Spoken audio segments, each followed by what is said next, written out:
राजस्थान के जोधपुर के एक शांत शहर में मीरा नाम की एक युवा महिला रहती थी। मीरा अपने 25वें साल में थी और एक साधारण परिवार में पली बढ़ी थी।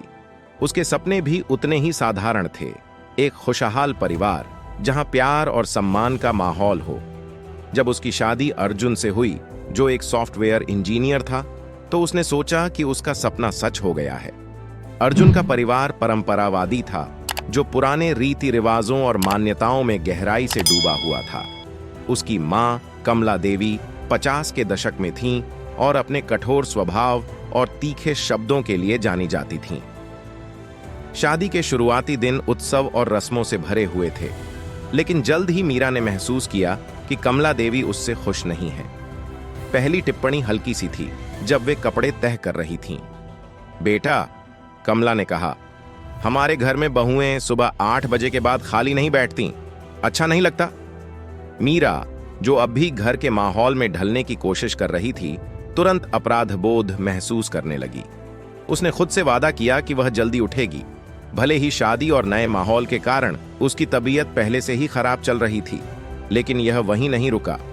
हर दिन एक नई टिप्पणी के साथ शुरू होता, उसके खाने पकाने पर, उसके कपड़ों के चुनाव पर, यहां तक कि उसके हंसने के तरीके पर भी। तुम इतनी जोर से क्यों हंसती हो मीरा? यह महिलाओं के लिए ठीक नहीं है, कमला कहती। अर्जुन के पापा को ऐसी औरतें पसंद नहीं थीं जो ध्यान आकर्षित करें। मीरा चुपचाप सब सहती रही, यह सोचकर कि धैर्य और विनम्रता से वह कमला का दिल जीत लेगी।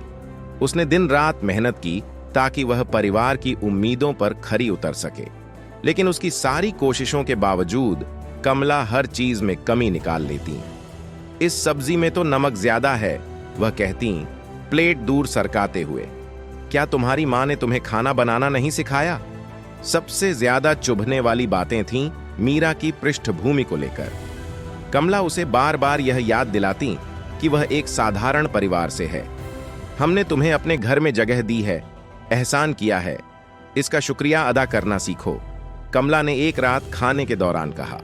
मीरा को अर्जुन की असहजता महसूस हुई, लेकिन उसने कभी अपनी मां के खिलाफ कुछ नहीं कहा। महीने बीत गए और मीरा का मन टूटने लगा। ये बातें अब सिर्फ शब्द नहीं थीं, बल्कि जंजीर बन चुकी थीं जो उसकी खुशियों को बांध रही थीं। उसने अपनी मां को फोन करना भी छोड़ दिया, इस डर से कि उसकी आवाज उसकी तकलीफ जाहिर कर देगी। उसकी आंखों की चमक अब गहरी उदासी में बदल चुकी थी। सब्र का बांध करवा चौथ के दिन टूट गया। यह वो त्योहार था जब महिलाएं अपने पति की लंबी उम्र के लिए उपवास रखती हैं। मीरा, जो पहले से ही तनाव और कमजोरी में थी, ने घंटों लगाकर तैयारी की थी। जब वह पूजा की थाली लेकर आंगन में आई तो कमला की आवाज गूंज उठी, तुमने थाली सही तरीके से सजाई भी नहीं, पड़ोसी क्या सोचेंगे? तुमसे कुछ भी ठीक से नहीं होता। मीरा के हाथ कांप गए और थाली थरथराने लगी। ये शब्द, जो बाहर से मामूली लग सकते थे, उसकी आत्मा को चीर गए। उसकी आंखों में आंसू भर आए, लेकिन उसने उन्हें गिरने नहीं दिया। उस रात जब वह जागी थी, उसके मन में सवाल घूम रहे थे। क्या यही उसकी जिंदगी बन गई है? तानों और खुद को साबित करने की अंतहीन कोशिशें। अगली सुबह मीरा ने एक फैसला लिया। उसने अपना सामान पैक किया और अपने मायके चली गई।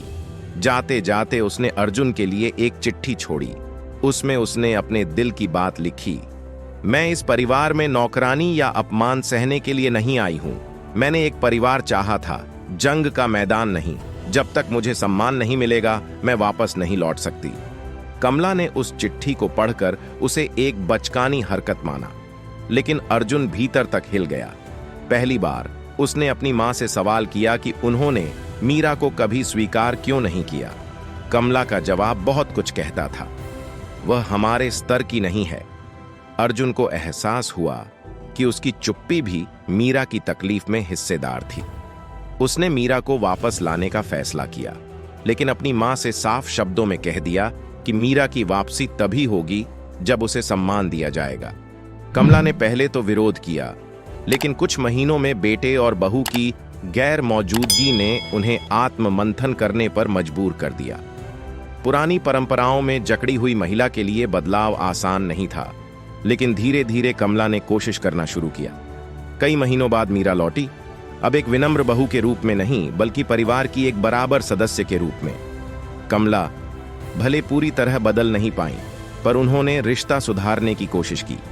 अगर अभी तक मेरे चैनल को सब्सक्राइब नहीं किया है तो प्लीज कर लीजिए और इस वीडियो को लाइक और शेयर करना मत भूलिए।